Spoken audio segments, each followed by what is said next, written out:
Et salut tout le monde et bienvenue sur ma chaîne YouTube Eco-Bricoleur. Aujourd'hui c'est la partie 3 du routeur solaire.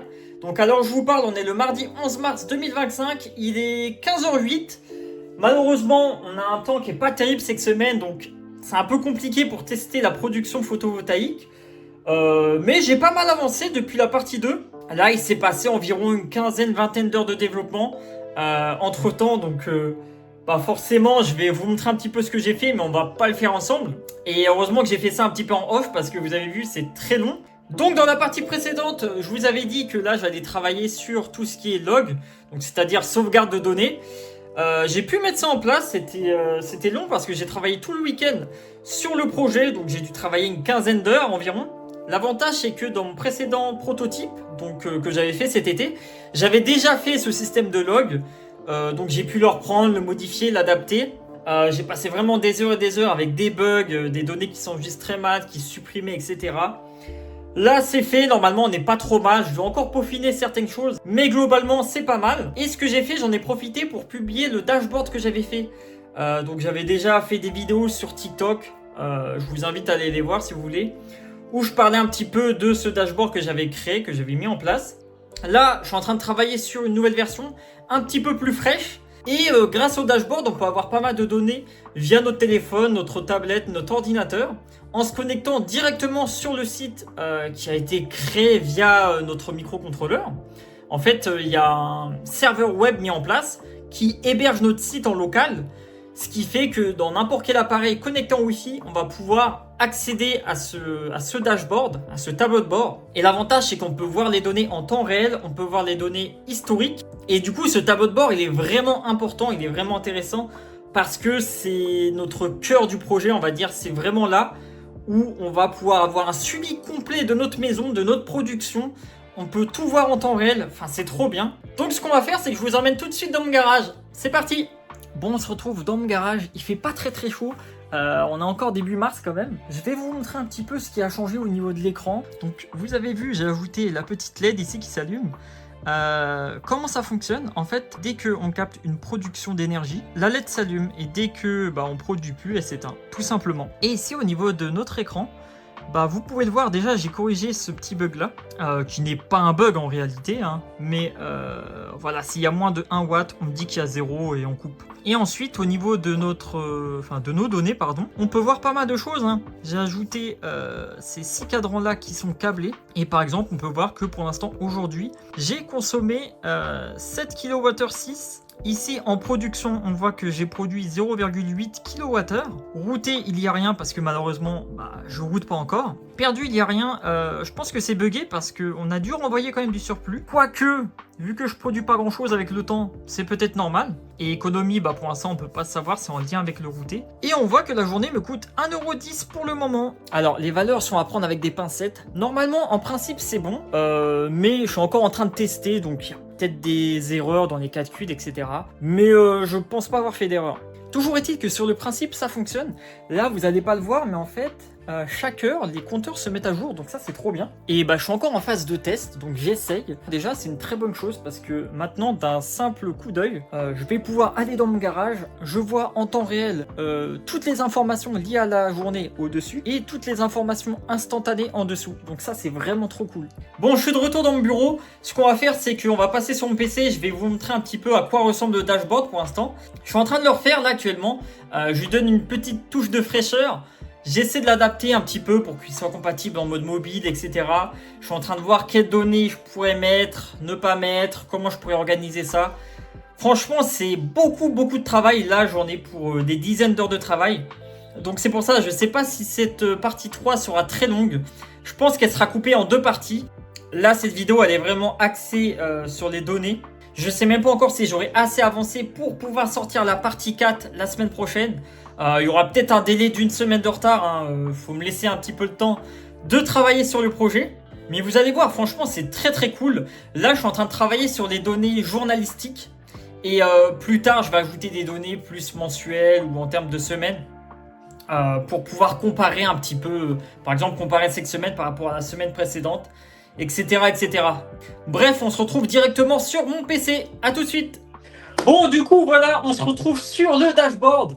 Dites-moi ce que vous en pensez dans les commentaires, mais franchement, moi je trouve que c'est vraiment cool, ça fait vraiment un aspect moderne, neuf. Alors, tout n'est pas encore fonctionnel, bien sûr, je suis encore en train de travailler dessus, j'ai même pas fini cette page-là. Donc forcément, bah, vous étonnez pas s'il y a des valeurs qui peuvent être un petit peu bizarres ou non fonctionnelles. Mais voilà, l'idée, ça va être d'avoir une page tableau de bord avec le choix de la journée. Aujourd'hui, hier, bon là j'ai mis 5 jours, mois, année. Ça, je vais l'enlever. Je pense qu'on va faire ça sur une autre page. Cette page, en fait, ça va vraiment être... elle va permettre d'afficher une journée, en fait. Par défaut, on affiche la journée d'aujourd'hui. On va pouvoir sélectionner la journée d'hier et on va pouvoir sélectionner un jour passé. Je ne sais pas, par exemple, j'ai envie de voir le 17 février ce qui s'est passé au niveau de ma consommation. Et j'aurai juste à sélectionner la date du 17 février. Et voilà, je vais avoir toutes mes données énergétiques pour la journée. Bon, du coup, comment sera structuré notre tableau de bord? On va y retrouver 6 petites cartes tout en haut qui va nous indiquer le coût du jour, la consommation, production, etc. etc. Bon, je sais pas si en version définitive, il y aura toutes ces valeurs, il y en aura peut-être des nouvelles, peut-être que je vais en retirer, je sais pas encore. À côté, on va retrouver la répartition des coûts de la journée. Donc, d'un simple camembert, on va pouvoir voir combien représentent les heures pleines. Par exemple, ici, on voit que c'est à peu près 80% de ma consommation, c'est les heures pleines. On va pouvoir voir combien coûtent les heures creuses jusqu'à maintenant, combien j'ai économisé, etc., etc. Ça permet d'avoir un petit coup d'œil sur la répartition de l'énergie par rapport à nos tranches d'horaire. Donc ça, c'est trop bien. Juste en dessous de ça, on va y retrouver 3 cartes avec des données en temps réel. Donc on va pouvoir suivre l'énergie du logement. Donc là, actuellement, je consomme 264 watts. On va pouvoir voir l'énergie du chauffe-eau. Donc là, j'ai toujours mon petit bug qui n'est pas vraiment un bug. Comme quoi, je consomme presque 1 watt alors qu'il n'y a rien de branché. C'est parce qu'en fait, il mesure la consommation de mon variateur de puissance. Je vais devoir recabler un petit peu ça, mais bref. L'idée ici, ça va être d'afficher en temps réel combien consomme le chauffe-eau. Et juste à côté de ça, on a l'énergie produite. Donc là, on va pouvoir voir nos panneaux solaires. Moi, je vois qu'actuellement, mes panneaux solaires produisent 59 watts. C'est rien du tout. Mais il faut voir comment le temps est gris aujourd'hui. Donc bon, c'est un petit peu pas de chance. Juste en dessous, on va y retrouver des données par heure. Donc à gauche, on va afficher en fait la consommation du logement. On va afficher le surplus et on va afficher le chauffe-eau. Ce qui permet de voir un petit peu la répartition. Quand on a du surplus, comment est traité le surplus, quand le chauffe-eau est mis en route. Donc ça, c'est vraiment une très bonne chose en termes de suivi. Et juste à côté, on va voir cette fois-ci la production par heure. Donc je vois que pour l'instant, là où j'ai le plus produit, c'est aux alentours de midi. Bon, il faut que je modifie un petit peu l'échelle parce que là, le pic haut, c'est 0,2 kWh, ce qui est faible. Je pense que je vais mettre une tranche fixe qui est réaliste.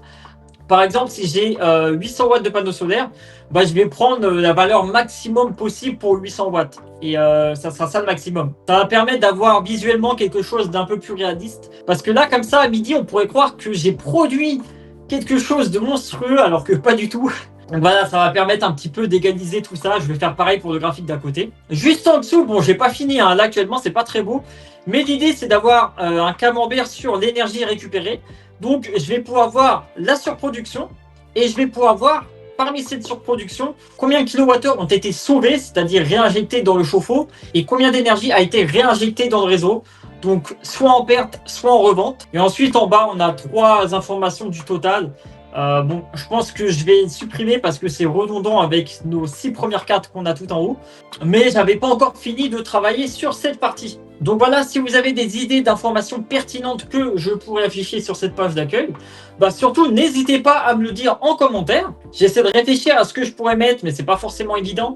Je pense que pour les personnes qui auront configuré leur routeur en contrat tempo comme moi, je vais ajouter une petite carte qui nous affiche si par exemple aujourd'hui on est en jour bleu, pour savoir le jour de demain, pour savoir le jour précédent. Ça peut être une information pertinente. Donc là, je vais y réfléchir pour la suite de mon développement. Et ensuite, là actuellement on est sur la page d'accueil, mais je vais ajouter une nouvelle page où on va pouvoir regarder à la semaine, au mois, et peut-être faire des comparaisons intéressantes, voire pourquoi pas à l'année. Maintenant, le problème de l'ESP32, c'est que je vais pas pouvoir stocker des années de données.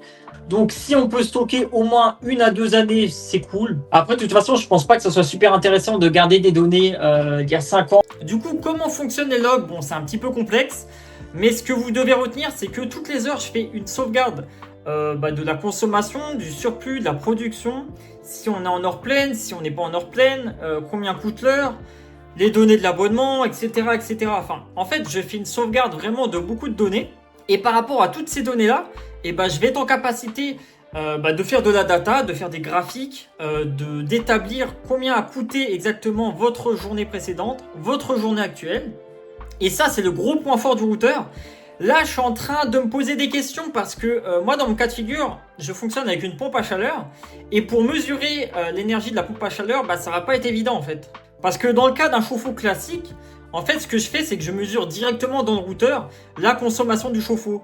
Et je suis en capacité de le faire dans un chauffe-eau traditionnel parce qu'en fait, on a simplement la résistance. Et du coup, on peut mesurer la résistance directement dans le routeur. Par contre, pour une pompe à chaleur, c'est un peu différent parce que moi, ce que j'aimerais, c'est mesurer vraiment toute l'énergie que consomme ma pompe à chaleur. Donc, autant chauffage que chauffe-eau. Et malheureusement, avec ma pompe à chaleur, je peux chauffer l'eau via le système de pompe à chaleur ou via la résistance électrique. Et là, l'idée, c'est que moi, je vais me servir de la résistance électrique pour chauffer. Mais en temps normal, quand ma maison va chauffer mon chauffe-eau via le système de la pompe à chaleur, je vais pas pouvoir le mesurer dans mon cas de figure. Bon, ça, c'est vraiment propre aux personnes qui ont un système de pompe à chaleur. Donc, je pense que dans mon routeur, je vais activer une option où l'utilisateur va dire s'il a un système de pompe à chaleur ou non. Et dans ce cas de figure, ce qui est bien, c'est que j'avais une pince ampère-métrique en rab.